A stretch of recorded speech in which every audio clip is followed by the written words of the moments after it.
Cricket ஃபேன்ஸுக்கு வணக்கம். Champions ட்ராஃபியோட Indian டீமோட ஸ்குவாட் எப்படி இருக்குன்னு பார்த்துடலாமா? இது ஜஸ்ட் இப்படி தான் இருக்குனுங்கிற ப்ரெடிக்ஷன். இதை பேஸ் பண்ணி தான் எடுக்க போகிறாங்க. நமக்கே தெரிஞ்சு போச்சு இந்த பிளேயர்ஸ் தான் உள்ளே வருவாங்க, இவங்க எல்லாம் தான் இருக்க போகிறாங்கங்கிற மாதிரி அதை பேஸ் பண்ணி தான் இந்த 11 கொண்டு வந்திருக்கோம். அது போக எக்ஸ்ட்ரா இந்த பிளேயர்ஸ் எல்லாம் இருக்கணுங்கிற மாதிரியும் நான் சொல்லியிருக்கேன். இது ஜஸ்ட் நான் சொல்லக்கூடிய விஷயங்கள் மட்டும்தான். அது போக உங்களுக்கு ஒரு விருப்பம் இருக்குது இல்லையா? ஸோ இந்த பிளேயருக்கு பதிலாக இவர் வரலாம் ப்ரோ, அவருடைய பர்ஃபார்மன்ஸ் சரியில்லை, இவருக்கு பதிலாக இவரை மாற்றலாம் ப்ரோன்னு சொல்லிட்டு அதையும் தாராளமாக நீங்கள் கமெண்ட்டில் சொல்லலாம். ஓகேவா? சரி, வாங்க வீடியோக்குள்ளே போவோம். அந்த வகையில் சாம்பியன்ஸ் ட்ராஃபியோட ஸ்குவாடை நம்ம பார்க்கறதுக்கு முன்னாடி இந்த பிளேயர்ஸ் எல்லாம் இருந்தால் இன்னும் நல்லா இருக்குமே, இந்தியன் டீம் இன்னும் ஸ்ட்ராங்காக இருக்குமே அப்படிங்கிற மாதிரி தான் யோசிக்க தோணுது. ஸோ அந்த வகையில் வந்துட்டு நம்ம தமிழக வீரர் சாய் சுதர்சனுக்கு இடம் கொடுக்கலாங்க. அவர் எல்லா விதமான ஃபார்மெட்லையும் ப்ரூவ் பண்ணிட்டாருங்க. ஒன் டவுன் ஆகட்டும், ஓப்பனிங் ஆகட்டும், எல்லா விதமான ஃபார்மெட் டெஸ்ட்லையும் செம்மையாக ஆடிட்டு இருக்காரு. ஸோ ஓடியே கண்டிப்பாக அவருக்கு செம்மையாக அவருக்கு ஃபார்ம் அவுட்ங்கிறதே பெருசாக நீங்கள் எங்கேயுமே பார்க்க முடியாது.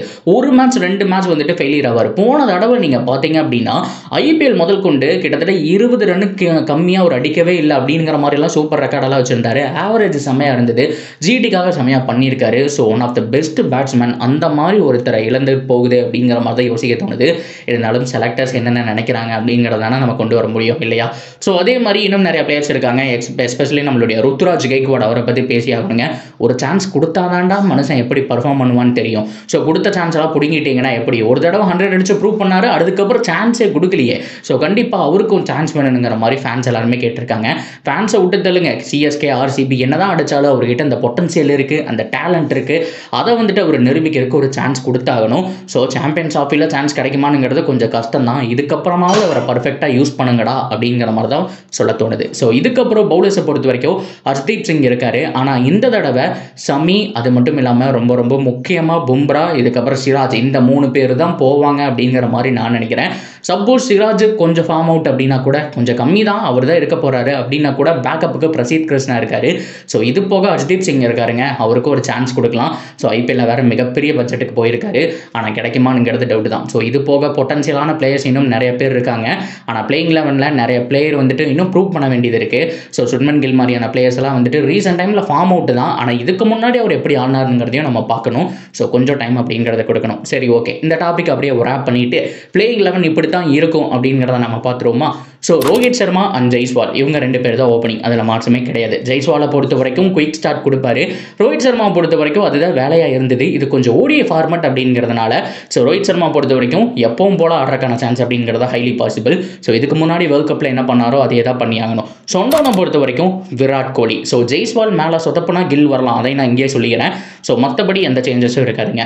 ஸோ ஒன் டவுனில் விராட் கோலி வழக்கம் போல், மேலே 2 பேருமே அதிரடி ஓப்பனர்ஸ் அப்படிங்கிறதுனால கொஞ்சம் டைம் எடுத்தாலும் ஸோ விராட் கோலியை பொறுத்த வரைக்கும் எப்போ பேட்டிங் வந்தாலும் 50 ஓவர் வரைக்கும் மேட்ச் எடுத்துகிட்டு போகிறக்கான சான்ஸ் அப்படிங்கிறது அதிகம். ஸோ அது வரைக்கும் எடுத்துகிட்டு போகணும் அப்படிங்கிற மைண்ட் செட்டில் தான் வருவார், பொறுமையாக ஆடுவாருங்கிறத ஸ்வாராக தெரியுது. ஸோ அதுக்கப்புறம் நம்பர் 4ல் ஸ்ரேயாஸ் ஐயர், ரொம்ப ரொம்ப முக்கியமான ஒரு ஜெம். போன தடவை 50 ஓவர் வேர்ல்ட் கப்பில் நிறைய பேர் நோட் பண்ணல, அவ்வளோ சூப்பராக நிறைய ரன்ஸ் அப்படிங்கிறத அடிச்சு கொடுத்தாரு.